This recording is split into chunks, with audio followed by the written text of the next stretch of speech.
जावळे साहेब. अध्यक्ष महोदय, माझा यावल आणि रावेर जो मतदारसंघ आहे हा भारतातला लार्जेस्ट बनाना ग्रोईंग बेल्ट आहे आणि येथे सुद्धा केळीचं प्रचंड नुकसान झालेलं आहे. साधारण जून महिन्याच्या शेवटच्या आठवड्यात केळीचं प्रचंड नुकसान झालेलं आहे. माझा या निमित्ताने मंत्री महोदयांना प्रश्न आहे की विधेयक घेऊन मग परंतु केळीची जे नुकसान होत आहे ते नुकसान भरपाई करायला कमीत कमी 1 ते 1.5 वर्षाचा उशीर लागतोय.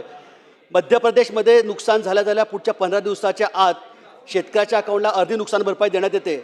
माझी या निमित्तानं मंत्री महोदयांना प्रश्न आहे की आपण मध्य प्रदेशच्या धर्तीवरती केळीचे नुकसान भरपाई शेतकऱ्यांना देण्याचा विचार करणार आहात का, आणि करायचं असेल तर त्या दृष्टीने आपण काय कारवाई करणार आहात. दुसरा माझा प्रश्न आहे की जो मंत्री महोदयांशी निगडीत नाही आहे, विभागाशी निगडीत नाही आहे, परंतु आजचं उदाहरण आहे 29 तारखेला जे वादळ झालं, केळीचं नुकसान झालं चिनावल, उटखेड आणि या परिसरामध्ये, रसलपूर या पूर्ण परिसरामध्ये, परंतु आजच्या दिवसापर्यंत जे विमा कंपनी आहे त्या विमा कंपनीने आजच्या दिवसापर्यंत इन्स्पेक्शन केलेलं नाही आहे, व्हेरिफिकेशन केलेलं नाही आहे, जिओ टॅगिंग केलेलं नाही आहे. त्यामुळे आणि आता ज्या वेळेला जातात शेतकऱ्याच्या शेतावरती त्यावेळेला असं लक्षात येतं कारण शेतकरी वेळेस वाट पाहू शकत नाही. 15 ते 16 दिवस नुकसान झाल्यानंतर त्वरितच ते पुढच्या 3-4 दिवसात आपलं शेत साफ करतात आणि पुढचे नियोजन करत असतात. 20-20 दिवस शेतकऱ्यांना वाट बघावं लागते अध्यक्ष महोदय, आणि यामुळे शेतकरी कुठेतरी सफर होतो आहे.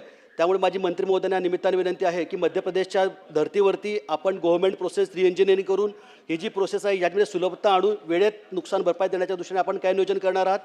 आणि जरी हा आपल्या निगडीत नसला प्रश्न तरी विमा कंपन्यांनी वेळेत त्या व्हेरिफिकेशन करावं यासाठी काय नियोजन आपण करणार आहात, हा प्रश्न आहे. धन्यवाद. मंत्री महोदय. नाही, सन्मान्य सदस्यांनी हे मान्य केलं आहे की हा माझ्या विभागाकडचा प्रश्न नाही, तरीसुद्धा शासन म्हणून मी आपल्याला सांगू इच्छितो की संबंधित कृषी विभागाला या संदर्भामध्ये आम्ही अवगत करू आणि सन्मान्य सदस्यांच्या भावना त्यांच्यापर्यंत निश्चितपणानं कळवण्यात येतील. वानखडे साहेब.